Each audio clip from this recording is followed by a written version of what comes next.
자, 우리가 이제 여기 지도에 나와 있는 유명한 명승지들을 한번 살펴볼 거예요. 여행을 가는 기분으로 선생님과 함께 같이 따라가 봅시다. 먼저 여기 왼쪽에서 오른쪽으로 갈게요. 라사의 포탈라궁을 한번 가봅시다. 자, 라사는 티베트에 있는 도시고요. 뽀나라궁이라는 포탈라궁이라는 그런 궁전이 있어요. 굉장히 아름다운데 여기 포탈라궁은 달라이라마 4세가 달라이라마 5세인가요? 달라이라마 5세가 티베트 라사에 건설한 궁전으로 세계문화유산으로 지정되었습니다. 포탈라라는 이름은 관음보살이 산다라는 그런 뜻에서 유래가 되었다고 하고요. 여기 보면 이 뒤에 히말라야 산맥이 둘러싸고 있어요. 굉장히 고지대인 걸 알 수 있죠. 여기 티벳은 4,000m가 넘는 고지대입니다. 그래서 세계의 지붕이라고 불리기도 하는데 이 포탈라궁은 나무와 돌로 지어졌어요. 여기 9층 정도의 그런 높이고요. 높이는 117m, 동서 길이가 360m라고 합니다.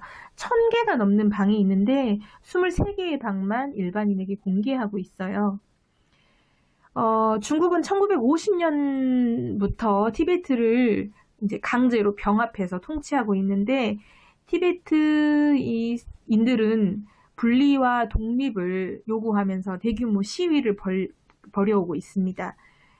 무려 100명이 넘는 라마교 스님들이 분신 자살을 할 정도로 유혈 사태가 종종 일어나고 있어서 마음이 아픈데요. 이것과 관련해서 달라이라마 14세는 미국에 망명하여 여전히 티베트의 독립을 요구하고 있습니다. 이 티베트 지역 사람들의 그런 목소리를 귀 기울여서 한번 들어볼 만 하고요. 굉장히 아름다운 포탈라궁의 모습입니다. 자, 그 다음에 티베트, 여기 우리 히말라야 산맥 에베레스트 산 근처에 있는 티베트를 알아봤고, 이제 좀 더 내려가서 여기 스촨성에 있는 청두를 한번 가볼까요? 청두에 이 귀여운 판다들이 모여 사는 판다 생태공원입니다. 선생님이 지난 시간에 판다 동물원에 대해서 잠깐 이야기를 했어요. 이 청두 판다 생태공원의 설립 목적은 판다를 기르고 또 연구를 병행하고자 이 1급 보호동물인 판다의 혈통을 이어가는 데 목적이 있습니다. 판다의 멸종을 막기 위한 연구 목적의 시설이지만 관광객에게도 개방하여서 판다를 볼 수 있게끔 하고 있어요. 귀여운 판다들을 많이 볼 수 있는 그런 시설입니다.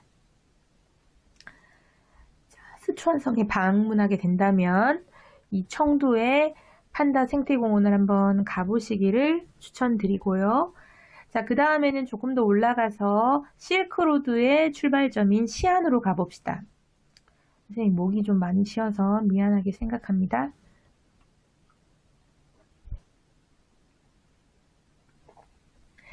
자, 이 시안은 미안합니다. 큰일 났네. 시안은 춘추 전국 시대에 혼란했던 중국을 통일한 진시 황제가 잠들어 있는 곳이에요. 진시 황릉은 무려 70만 명이 동원되어서 완성했다고 하는데 동서 485m, 남북 515m, 높이 무려 76m의 거대한 능이에요. 내부에는 수온으로 된 강과 바다를 만들어 놓고 도굴자가 접근하면 화살이 자동 발사하는 비밀스러운 장치를 갖추었다고 기록하고 있으나 아직 발굴하지 않았기 때문에 밝혀진 바는 전혀 없습니다. 이 진시황릉에서 약 1.5km 떨어져 있는 곳에 이 삥마용이 있는데 이 삥마용은 1974년도까지도 전혀 발굴이 되지 못하고 있다가 한 농부가 우물을 파면서 발굴하게 된 거예요. 우물을 파려고 땅을 팠는데 사람 모양의 진흙 인형이 나왔으니 얼마나 놀랬겠어요? 이 농부가 이 빅마용을 발견한 최초 발견자로서 책을 한 권 썼는데, 이 빅마용 박물관에 가면 이 할아버지가 앉아서 사인회를 하고 있습니다. 여러분도 만약에 가게 된다면 만나뵐 수 있을 거예요. 이 빅마용은 약 4개의 굴이 있어요. 4개의 갱이 있는데 지금 3개는 모두 발굴이 됐고 4번째는 지금도 발굴 중이에요. 약 8,000여 점의 병사, 그리고 130개의 전차, 520점의 말이 발굴이 되었고요. 이 병사들은 실제보다는 좀 더 크게 제작되었을 거라고 추측합니다. 왜냐하면 140cm에서 197cm의 비교적 신장이 큰 편이기 때문에 실제보다는 크게 만들지 않았을까 이렇게 추측하는 거고요.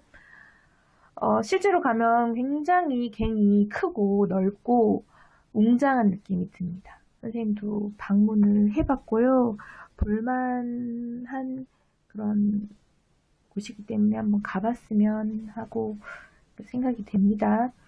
이 색깔을 다 칠해놨을 걸로 생각하는데 이 처음에 뭣도 모르는 과정에서 이렇게 이 인형들을 모두 햇볕에 다 노출시켜버려서 색깔이 다 바래버렸어요. 그래서 1호갱, 2호갱은 색깔이 없고 진흙색이고 3호갱에 가면 다른 나라의 전문가들의 도움을 좀 받아서 3호갱부터는 중국 말고도 뭐 일본이라든지 이런 사람들이 와가지고 같이 발굴을 했는데 청동 색깔을 띠고 있어요. 3호갱의 진흙 인형들은.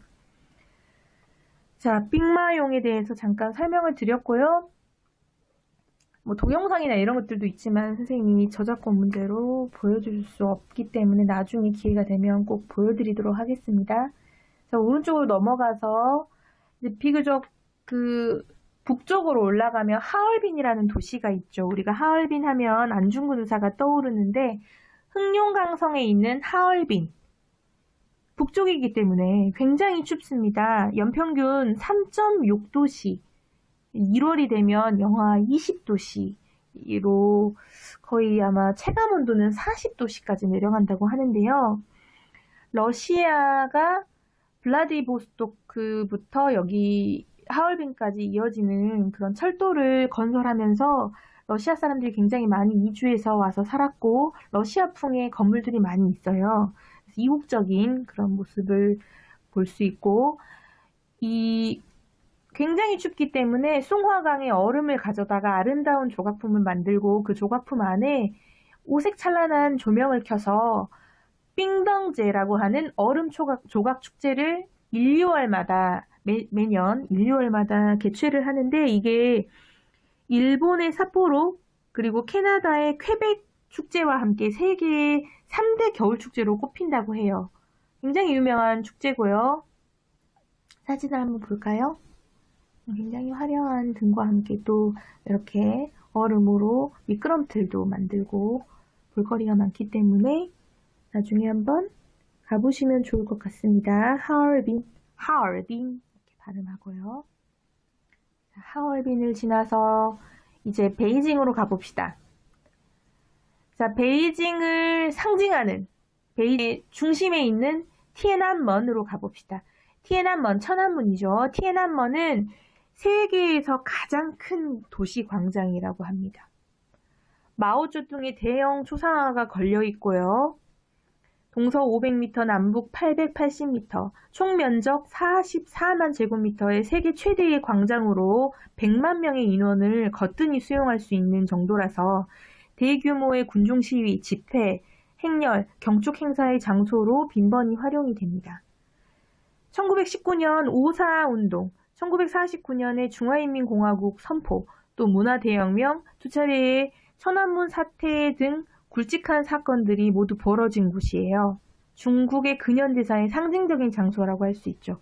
여기 티엔안먼의 여기를 통과하면 자금성이 나옵니다. 자금성, 고궁을 들어가는 입구고요. 여기서 마오쩌둥이 1949년도에 중화인민공화국을 설립을 선포합니다. 이렇게 외쳤기 때문에 이 천안문 광장에 와서 기념 촬영을 하는 관광객들이 굉장히 많고 아침 저녁으로 국기 개양식과 강하식이 이루어집니다. 자, 천안문을 살펴봤고요. 이렇게 야경도 굉장히 멋진 모습을 보이고 있고 그 다음으로 이제 샹하이로 가봅니다. 자, 샹하이의 랜드마크죠. 똥팡민주탑이고요. 똥팡민주탑은 세 개의 구슬을 꿰어놓은 듯한 그런 독특한 외형이 인상적이고 그 미디어 그룹인 동방명주의 방송수신탑이에요. 1994년도에 준공이 되었고 탑의 높이는 468m에 달합니다. 여기 중간쯤에 보이는 여기에 360도로 회전할 수 있는 뷔페가 있는데 1시간을 앉아있으면 그 1시간 동안 이 360도 돌면서 상하이의 전경을 모두 볼 수 있다고 해요. 그래서 굉장히 인기가 많고 선생님이 찾아보니까 점심은 5만원, 저녁은 5만 5천원 정도의 가격이라고 합니다. 좀 비싸긴 한데 우리가 관광지를 가면 대부분 다시 또 와야지 하지만 다시 또 오기가 어려우니까 한번 방문했을 때 가잖아요. 그래서 야경을 보고 싶으면 또 상해를 한번 보고 싶다, 전체적으로 한번 훑어보고 싶다 하면 이 동방명주에 있는 여기 그 위에 한번 방문해보는 것도 좋을 것 같아요. 자, 마지막으로 선생님이 이제 여기 대부분 다 알고 있고 가본 곳이 대부분이지만 여기 하이난은 선생님이 아직 가보지 못했어요. 하이난의 사냐 해변으로 한번 같이 가봅시다. 자, 하이난의 사냐는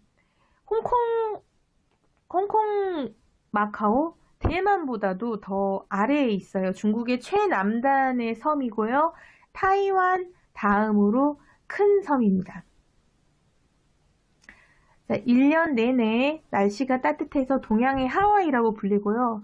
우리나라의 그 연예인들이 발리라든지 몰디브라든지 이런 그 휴양지에 가서 그 화보를 찍기로 했는데 그 사정이 생겨서 못 갔다. 그러면 대체로 이 하이난을 방문해서 찍는다고 해요.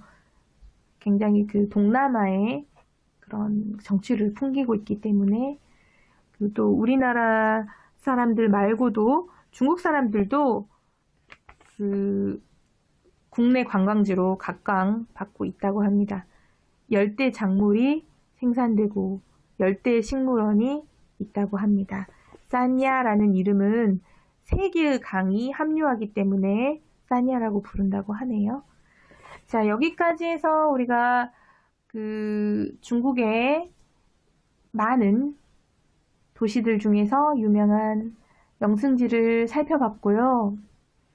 더 이야기하고 싶은 것이 많이 있지만 그 시간이 길어지면 또 집중력이 떨어지기 때문에 여기까지만 하도록 하겠고 우리가 중국은 한마디로 이렇게 정리할 수 있겠다 하고 중국은 뭐다 라고 한번 적어보면 좋겠습니다. 우리가 1시간 수업이 더 있기 때문에 과제는 그 1시간 더 지난 다음에 그때 과제를 제시하도록 하겠습니다. 자, 중국은 뭐다?